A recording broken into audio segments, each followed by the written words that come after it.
નમસ્કાર, અમારી news channel news for Kathiawad ને લાઈક કરો, શેર કરો અને સબસ્ક્રાઇબ કરો. News for Kathiawad. નમસ્કાર.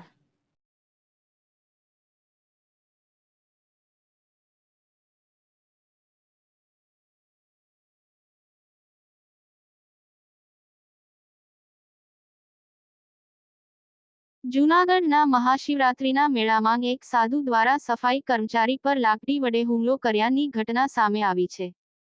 મહાશિવરાત્રિના મેળામાં એક સાધુ દ્વારા સફાઈ કર્મચારી પર લાકડી વડે હુમલો કરવાની ઘટના સામે આવી છે, જે ઘટનાને પગલે સફાઈ કર્મચારીઓ ભવનાથ પોલીસ સ્ટેશન પહોંચ્યા હતા. આ અંગે જાણવા મળતી વિગત મુજબ રિટાયર્ડ કામ કરનાર દામજીભાઈ મહાશિવરાત્રિના દિવસે ભવનાથ ઝોનલ ઓફિસ પાસેથી પસાર થઈ રહ્યા હતા, ત્યારે એક ઢોંગી સાધુ એક બાળકને હેરાન પરેશાન કરતો હોય, જેથી આ દામજીભાઈને દયા આવતા તેમણે સાધુને જણાવ્યું હતું કે બાબા આવું ના કરો. ત્યારે આ સાધુને ગુસ્સો આવતા તેમણે દામજીભાઈ સોલંકી પર લાકડી વડે હુમલો કર્યો હતો. ત્યારે દામજીભાઈ પણ સ્વ બચાવ કરવાનો પ્રયત્ન કર્યો હતો. આ ઘટનાને પગલે આજરોજ સમગ્ર વાલ્મીકી સમાજ દ્વારા ભવનાથ પોલીસ સ્ટેશન પહોંચી અને આવા લંપટ સાધુને ભવનાથમાં જગ્યા ન મળે તેમજ વાલ્મીકી સમાજને યોગ્ય ન્યાય મળે તે માટેની માગણી કરી હતી. અને આ અંગે વાલ્મીકી સમાજના પ્રમુખ દ્વારા ભવનાથના સાધુઓને પણ વાલ્મીકી સમાજ સાથે રહી આવા સાધુને સજા કરાવવા માટેની માગણી કરવામાં આવી હતી. અને જો આગામી સમયમાં આવા લંપટ સાધુને આગામી 24 કલાકમાં સજા નહીં થાય તો જૂનાગઢ સહિત ગુજરાતની સફાઈ બંધ કરવાની સાથે ઉગ્ર આંદોલન કરવાની પણ ચીમકી ઉચ્ચારવામાં આવી હતી.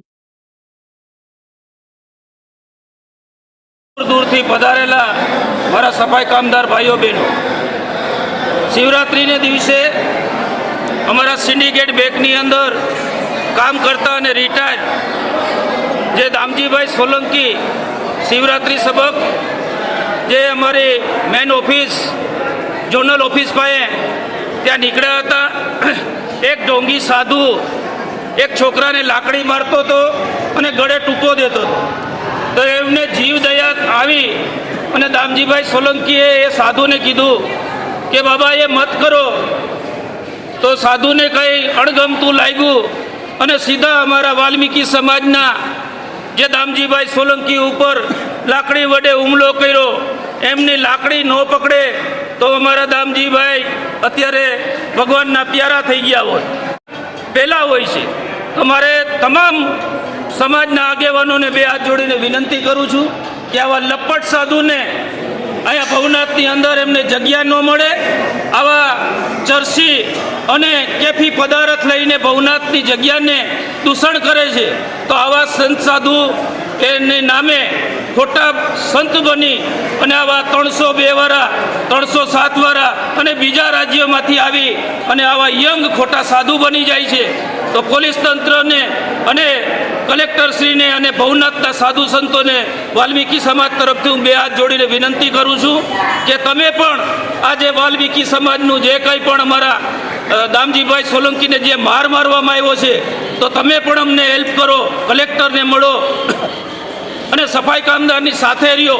જો આગામી આ સાધુની ધરપકડ કરવામાં નહીં આવે તો આગામી અમારો કાર્યક્રમ ઉગ્ર હશે અને આખા ગુજરાતની સફાઈ બંધ કરવામાં આવશે. આ તો ઠીક છે.